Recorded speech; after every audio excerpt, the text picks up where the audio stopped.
The Road to the Wilderness, Part 23, by random appellation 468.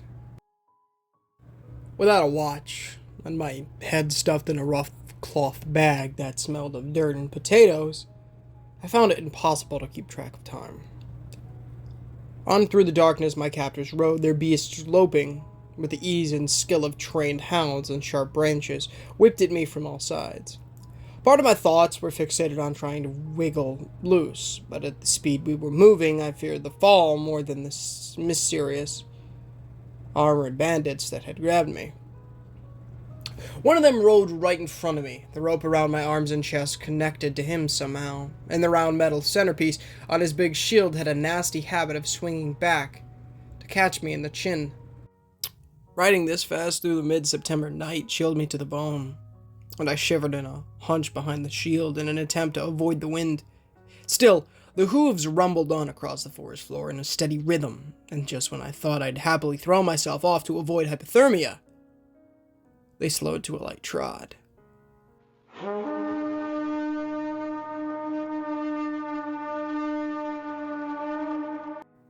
Another horn called from somewhere up ahead, and out of the midst of the unseen riders around me, another blatted back a reply.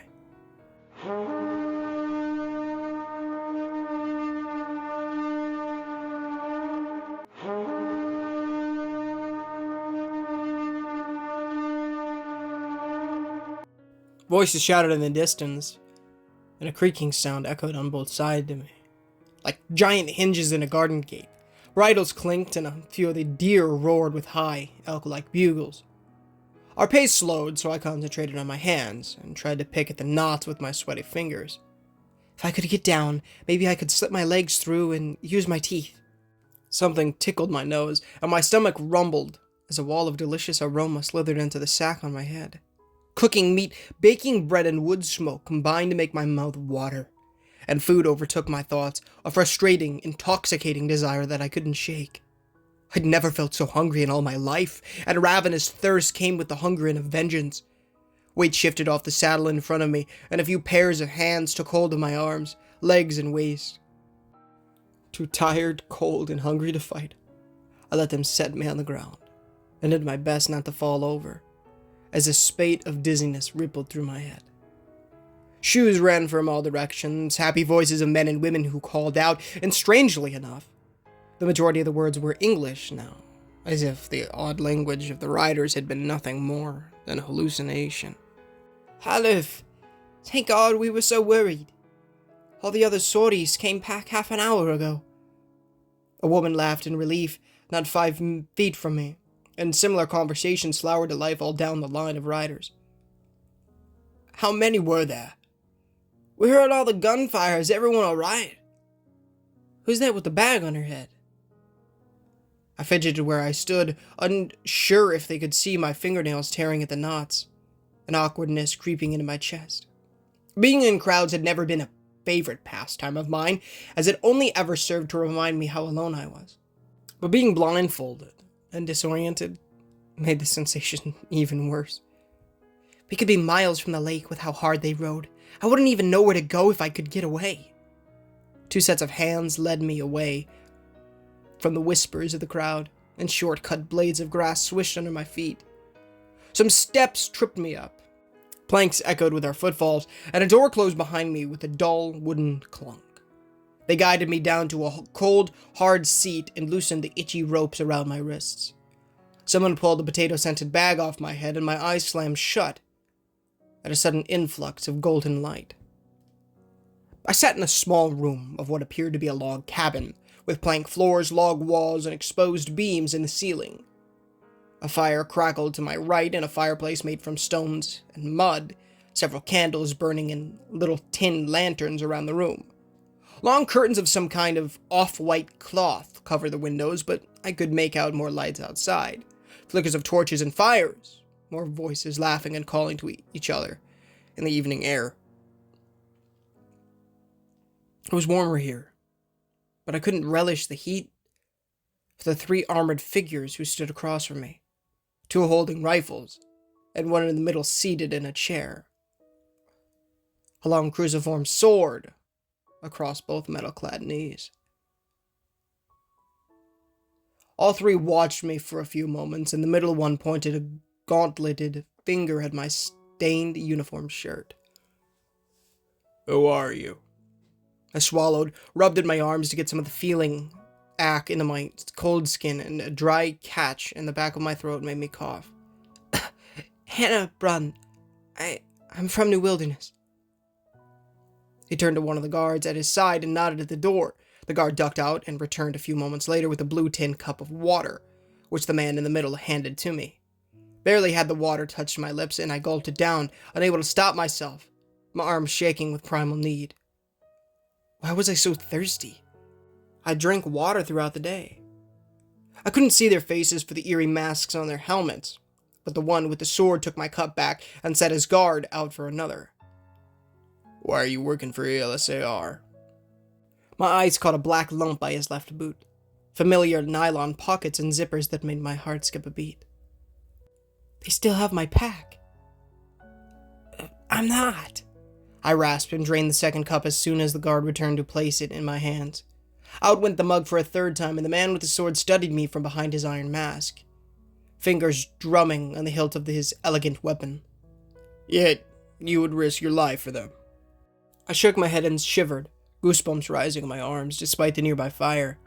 How I wish I could at least get the woolen blanket that the stranger in yellow had given me. "No, for my friends. Chris and Jamie, they're on the ship."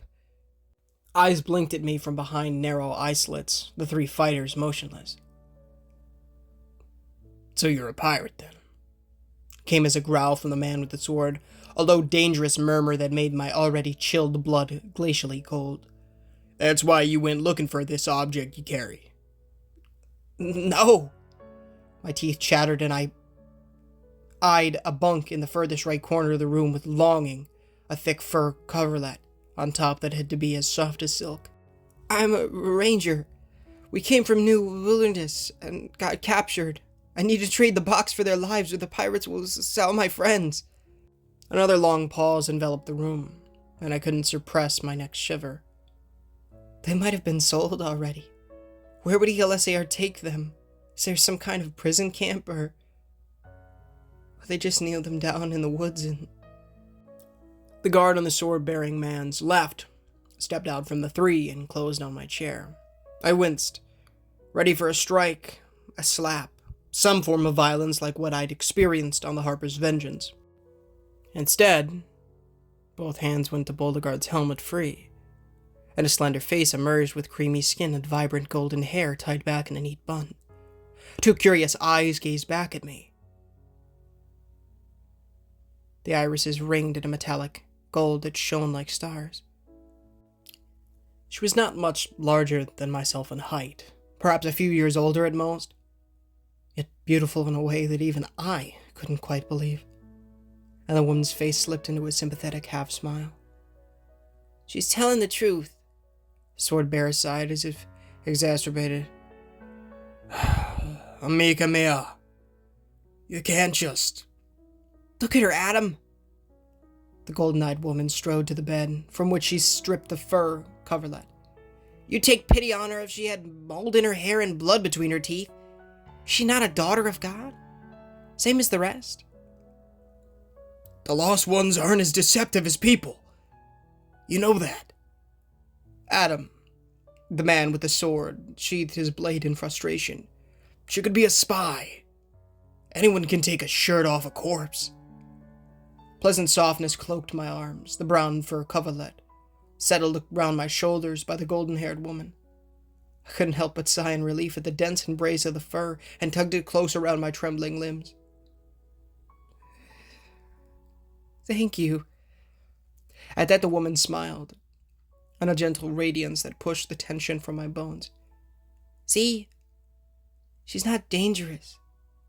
Pupillum oculi, nay. Just lost.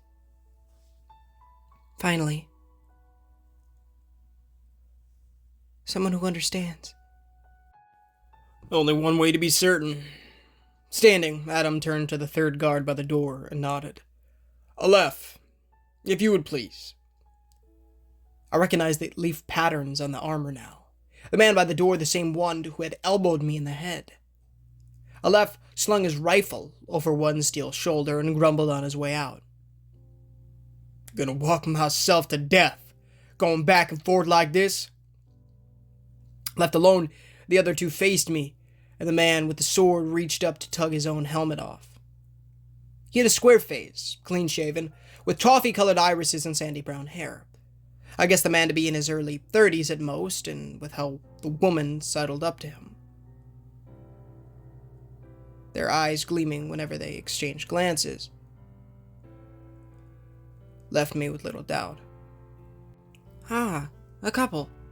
That explains why she gets to flaunt orders around." "If you mean us no harm, then answer me truthfully." Adam fixed me with a grave stare, one hand resting on the hilt of his longsword. "Your companions, you say they were aboard the pirate ship?" "Yes." I sat up, hoping beyond hope that at last I found people who weren't total maniacs. "A boy and a girl, about my age, Chris and Jamie. Chris is tall and Jamie has light blonde hair. Look, the ship might not be far if we hurry. We might still be able to..." His hand came up to signal for me to stop, and Adam cocked his head to one side. "We can't let you go back, Miss Brunn. Even if you could reach the pirates, they'd be in no mood to negotiate now. There's no point." "Excuse me?"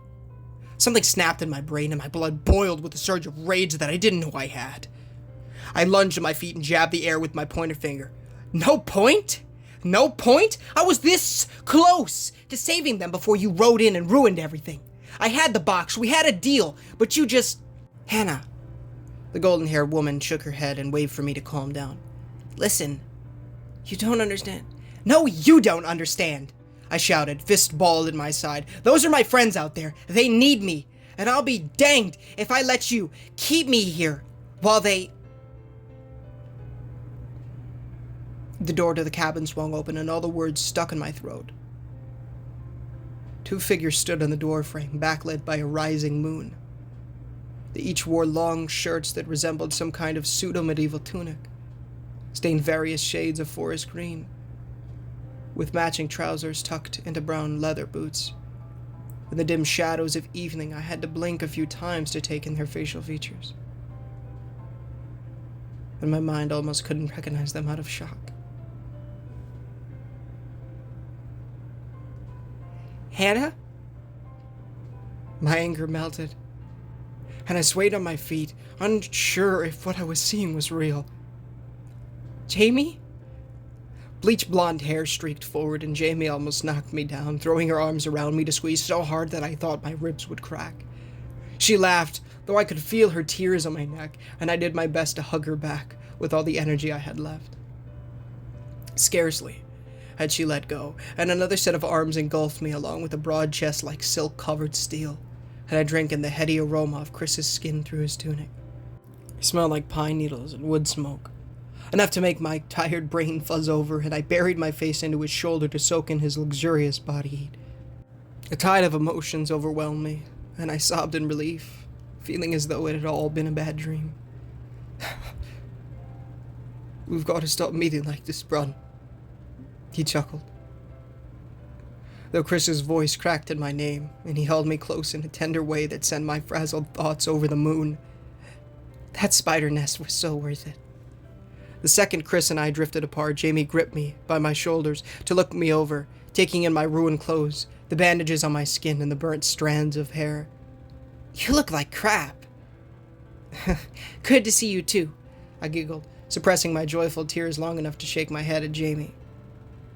"But you guys were in the brig. How did you..." "Peter let us go when you didn't come back."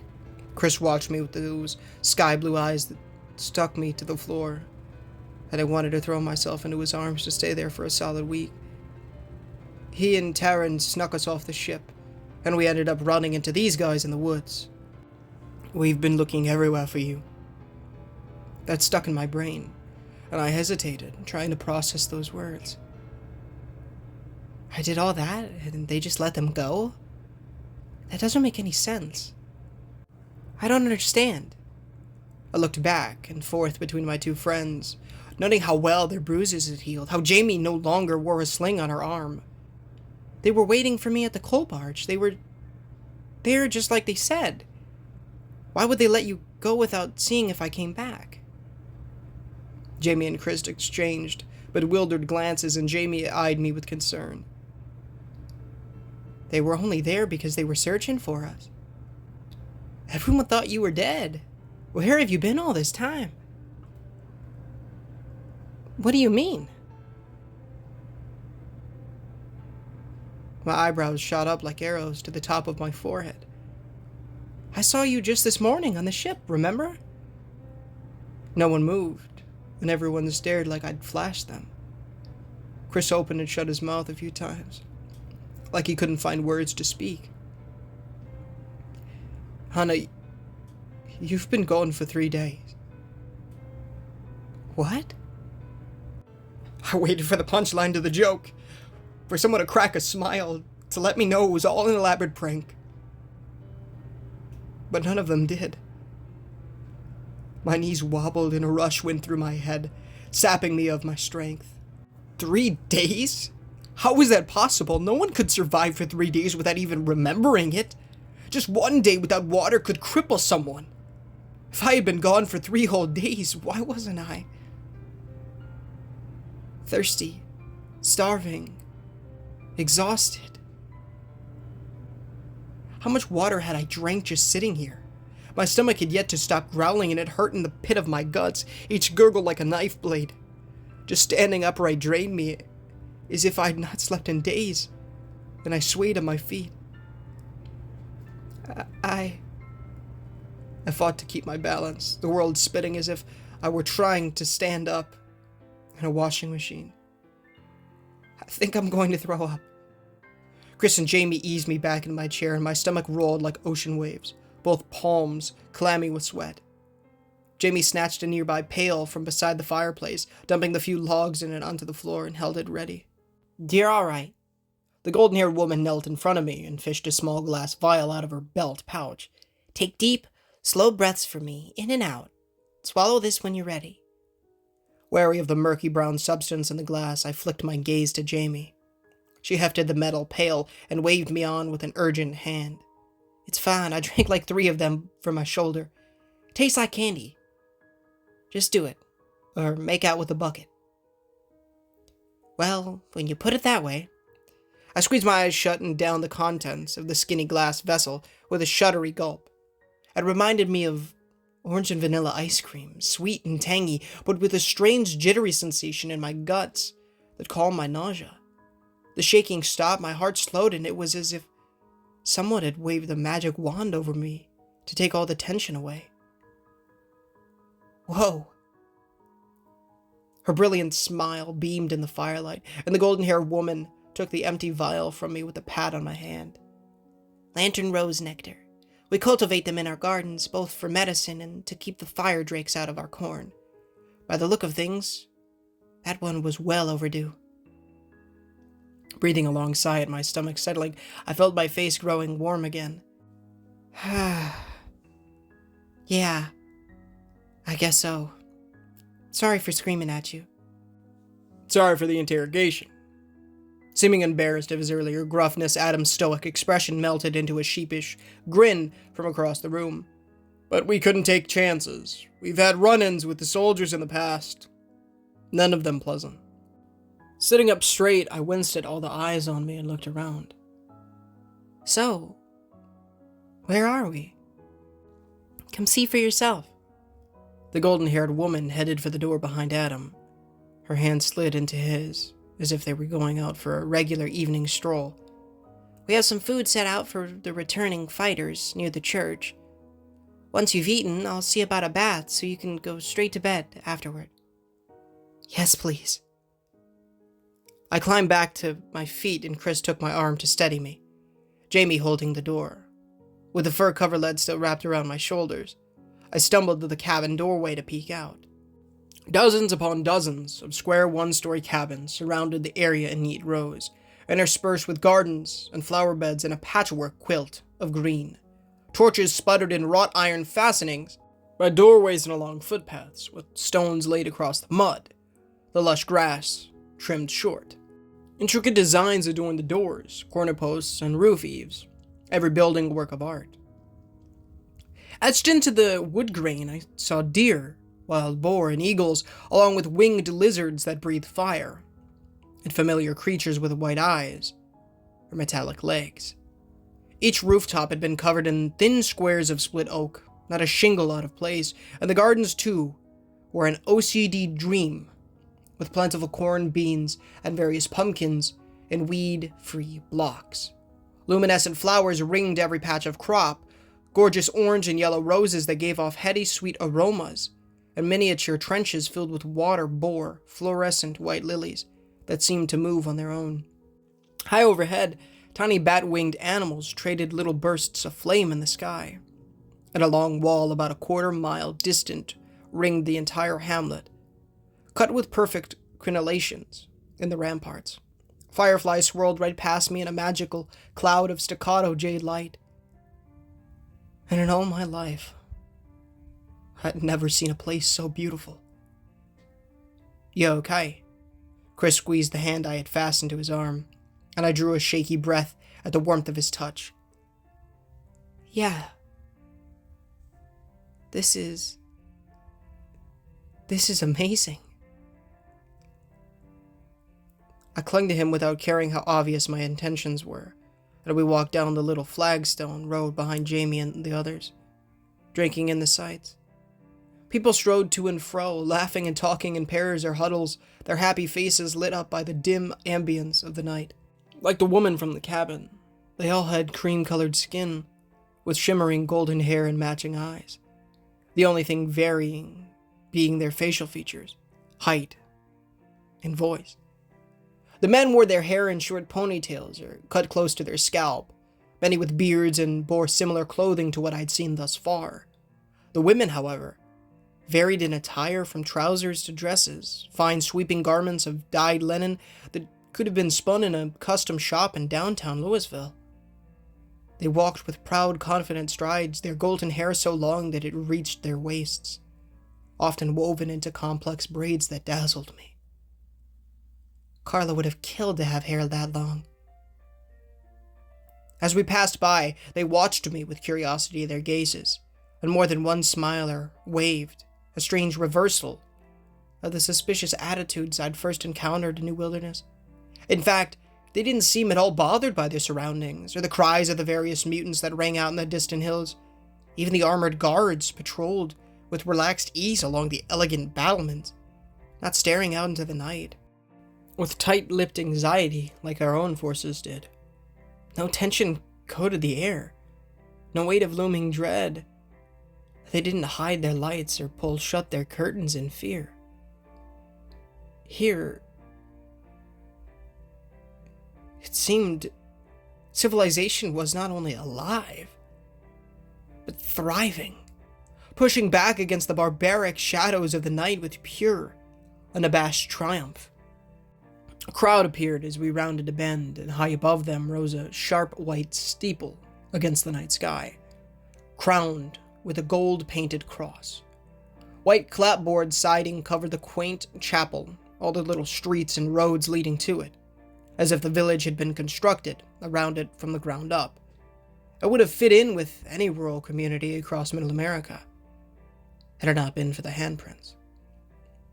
Side by side, they lined every board, every window, golden hands painted on the wood with little squiggles underneath. The closer I got, the more I realized the squiggles were names. Hundreds of names written in swirling yellow letters that shone in the light of nearby torches. Zayn, Deborah, Ehud. In the grass around the church, close to 100 or more people were spread out around a long, winding chain of rugs laden with food, seated on blankets or cushions, with torches and candles lighting the entire feast. Empty suits of armor lay on the ground behind their owners, all of whom hunched over their plates with their tunic collars loosened in the cool breeze, and the golden-haired woman stopped to help Adam take his suit off. "You can sit with us," She grinned and turned so Adam could work on unlacing her steel cuirass. I'm Eve, by the way. And this is my husband, Adam. Welcome to Ark River.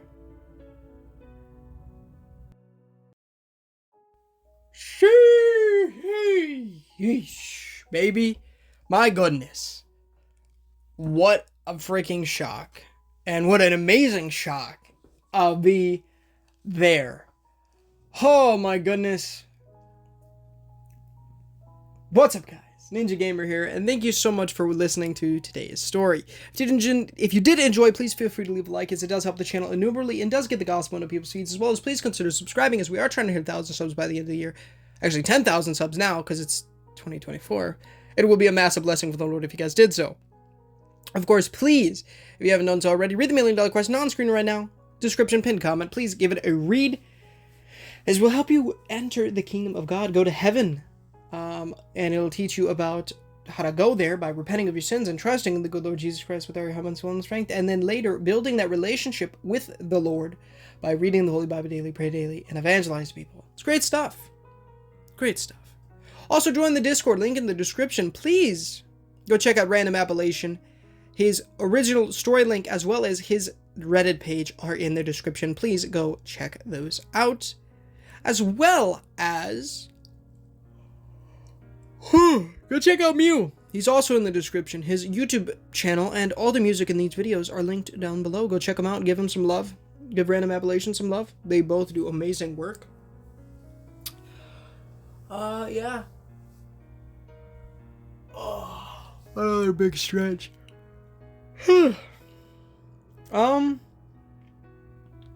Yeah. Go check out my brother's channel, Tamak Plush Videos, if you guys enjoy plush videos. I make quite a few cameos, one that is pretty recent as well, I believe, in the rewind that they did for 2023. So please go check that out if you guys are interested in that. It would mean a lot to me. Yeah. So I'm not going to talk too long. Got the Walking Dead Destiny's Platinum. Praise the Lord for that. Dude, when I found out that it was actually freaking Adam and Eve, oh my gosh.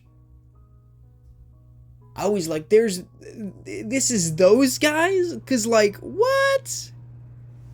Bro, it was crazy. I guess they were fighting ELSAR or something. Because obviously, if you guys haven't, I will link the first part. I don't know if I made a playlist for that one. I'll make a playlist for that, or I'll try to. Well, yeah, I'll make a playlist for that one. And I'll link the playlist for I Trapped a Monster in My Garden Shed. If you haven't listened to that one, please go listen to it. It's fantastic. Please listen to it, because that's where these people come from. If you want to know where the pirates come from, we're the Pirates of Sunbright Orphanage. Go give that one a listen as well. I know that one's not in a playlist. I need to put it in one. Oh, but yeah, go take a look at that. I love you guys. I'm probably gonna go to sleep again. I woke up because I know I needed to film, but other than that, I really kind of want to try to fix my schedule, so I'm going to for a little bit. Anyways, probably not for long, but you know, whatever. At least when it is back to that, it won't be this abysmal where I'm staying up until like 11 a.m. You know. So, I don't know. I love you guys. Thank you so much for watching. Do all that great stuff. Repent of Jesus Christ. Repent of your sins and trust in the good Lord Jesus Christ with our mental strength, of course. And, as always, I hope you enjoyed, of course. Let me know if you did. Let me know if you guys have any stories you want to see me narrate. And if you do, I will try to work something out with the author. And hopefully we can make that work. I love you guys. Thank you so much for watching, and until next time, guys, this is Ninja Gamer, signing off.